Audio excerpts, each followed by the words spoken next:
China has shut down the option of a military response to the North Korean missile crisis, saying war is not the solution to Kim Jong Un's growing nuclear capabilities. Speaking this week following a visit from U.S. Joint Chief of Staff General Joseph Dunford, China's defense spokesman Colonel Ren Guoqiang warned the U.S. and others to refrain from using language that made the critical situation even worse.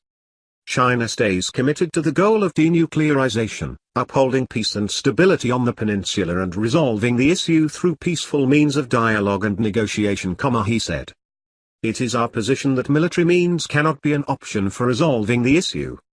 Especially under the current circumstance, relevant parties should keep restraint to avoid increasing tension on the Korean Peninsula. The rebuke comes after US President Trump said talking is not the answer as North Korea continues to carry out ballistic missile tests and the US and South Korea practice war games in the area. Escalating tensions have led global leaders to point the finger at China, as the country with the most economic leverage against North Korea, to exert pressure on the rogue state to force them to back down.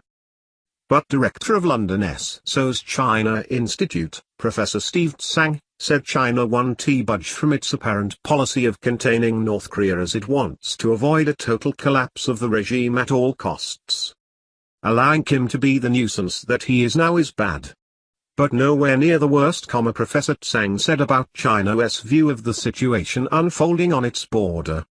The worst would be the implosion of the North Korean regime. That would then pose serious risks to the Communist Party in China. That is probably worse than some sort of shooting incident happening.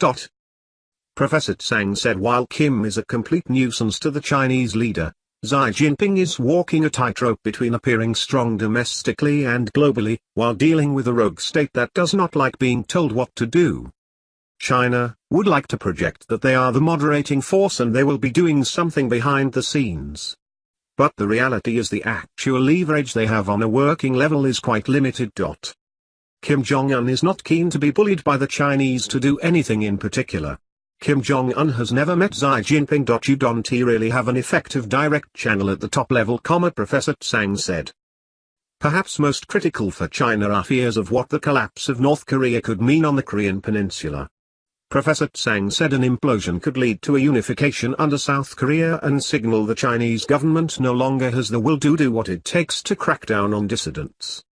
Kim knows that and therefore he can play the Chinese like he plays the Japanese, the Koreans and everyone else. The Chinese are doing something in terms of sanctions, but they're not going to go the whole hog because the risk of destabilizing the political situation is too high, he said, adding that President Xi has no interest in playing second fiddle to the US. How is the strongman of China going to square that circle of following Mr. Trump and doing Mr. Trump's bidding largely for Mr. Trump's benefit? The conundrum comes amid growing calls for China to step up and help stop the nuclear testing that has led to emergency warning systems going off in Japan and official advice issued in Guam and Hawaii.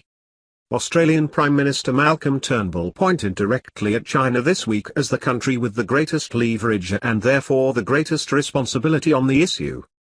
They have the unique ability to bring this regime to its senses without conflict, he said, adding it could go further than recent economic sanctions.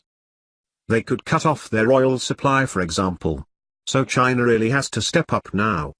This is a nation of 20 million people, it is a brutal dictatorship, the population kept in complete subservience, many of them are barely fed, it's the most shocking regime, he said.